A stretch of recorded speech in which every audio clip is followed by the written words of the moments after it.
Le père Malachi Martin, le troisième secret de Fatima, la Russie et l'Ukraine.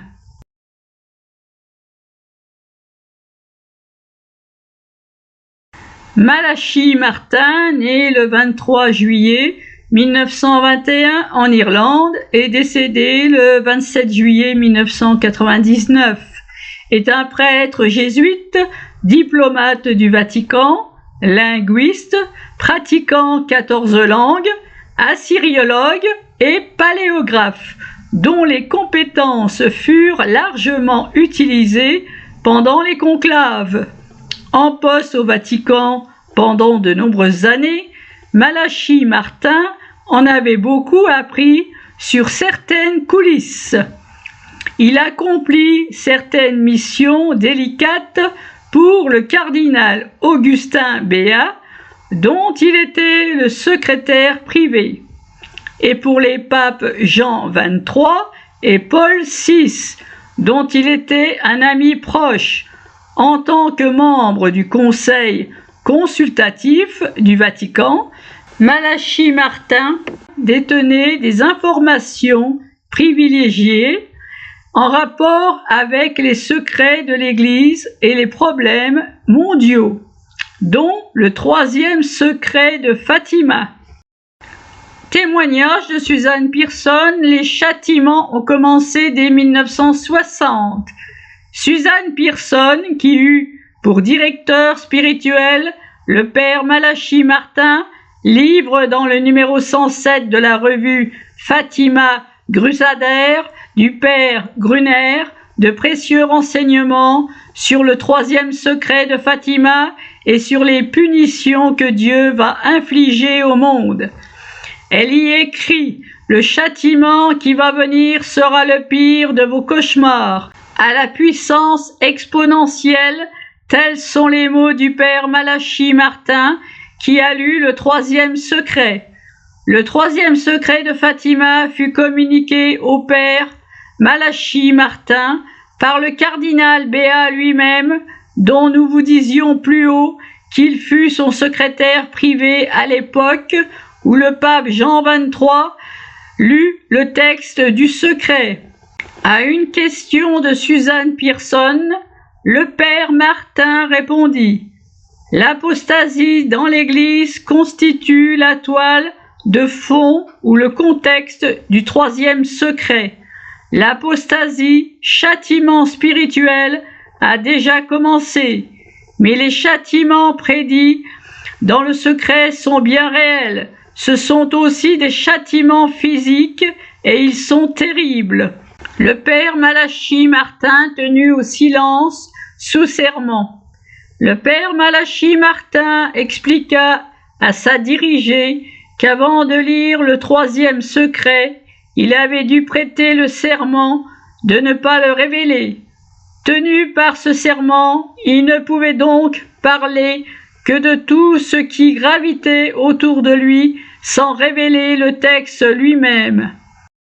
En 1998, une année avant sa mort, il dit encore: vous savez, si le Vatican révélait le troisième secret, ce serait un tel choc chez les gens que les églises seraient immédiatement remplies de fidèles à genoux. Les confessionnaux de toutes les églises, cathédrales et basiliques seraient pleins à craquer, même le samedi soir. En tout cas, ce n'est pas ce qui s'est produit depuis le 26 juin 2000. Lorsque le Vatican révéla ce pseudo-troisième secret, c'est le contraire qui se passe. Les églises se vident de plus en plus, les scandales se multiplient et les confessionnaux se sont transformés en placards pour ranger le matériel de nettoyage. 2 ans auparavant, en avril 1996, le père Malachi Martin fut interviewé par un journaliste. Malgré sa fatigue et sa santé déclinante, il fut très clair. Contrairement aux autorités romaines qui nous ont menti et roulé dans la farine avec ce faux secret donné effrontement au monde le 26 juin 2000. Ce qui va suivre dans l'interview est à couper le souffle, car ne l'oublions pas, cela date d'avril 1996. On ne pouvait donc encore rien savoir de ce qui se passe aujourd'hui en 2017, en Ukraine et en Russie. Mais lui, le père Malachi Martin, en savait bien plus que nous aujourd'hui, puisqu'il connaissait le troisième secret de Fatima. Voici la question qui lui fut posée. Quel est le rôle de la Russie dans le secret de Fatima? Malachi Martin répond, très important, si on croit aux révélations de Notre-Dame de Fatima, le salut du monde, la guérison de tous ces maux, commencera en Ukraine et en Russie.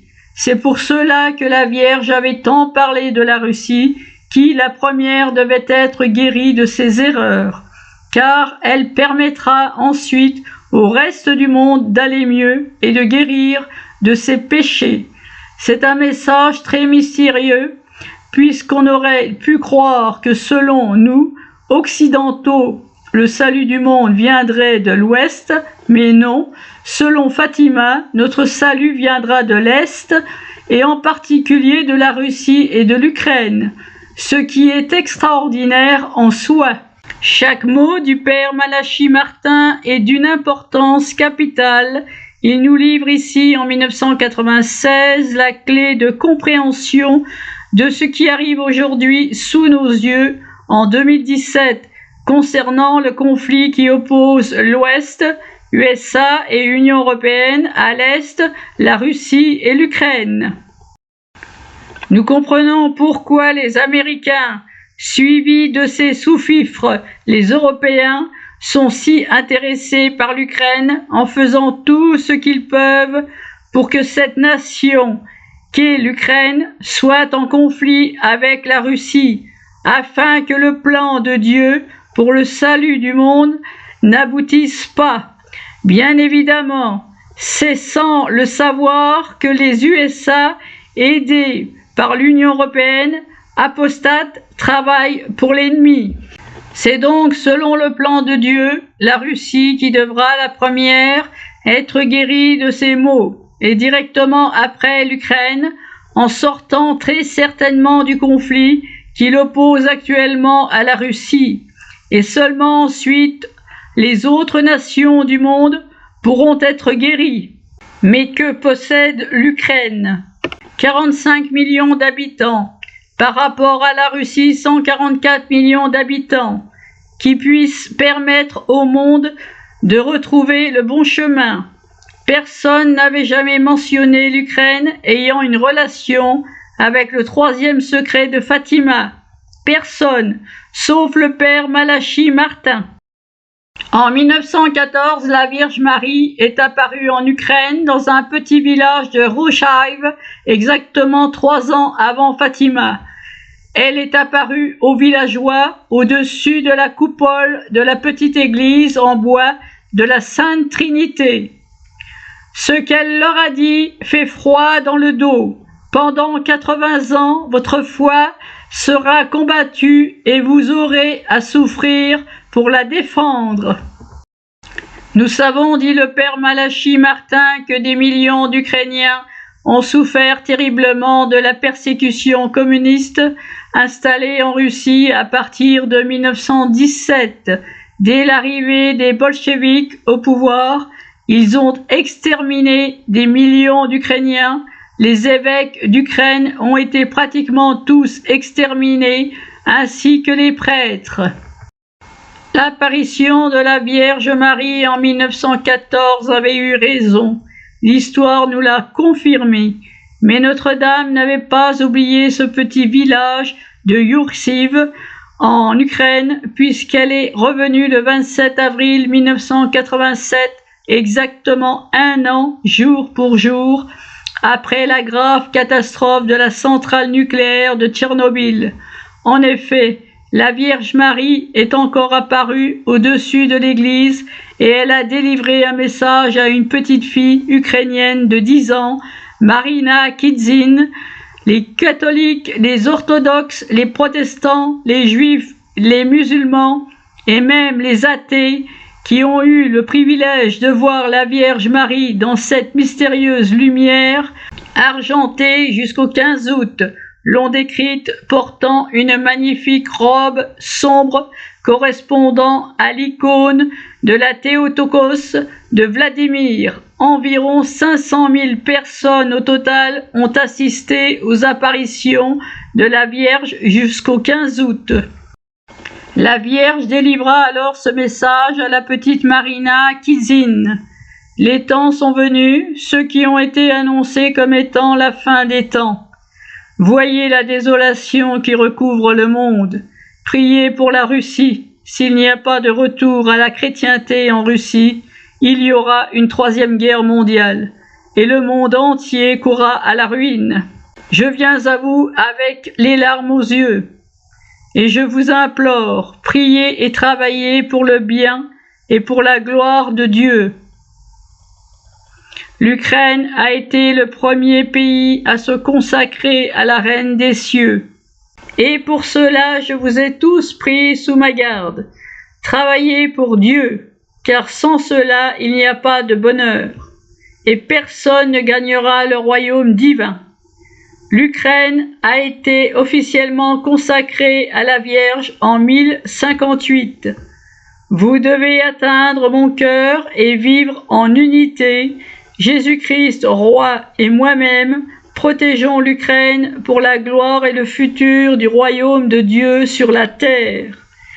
Les Ukrainiens doivent devenir les apôtres du Christ auprès des Russes, car si le christianisme ne revient pas en Russie, il y aura une 3e guerre mondiale.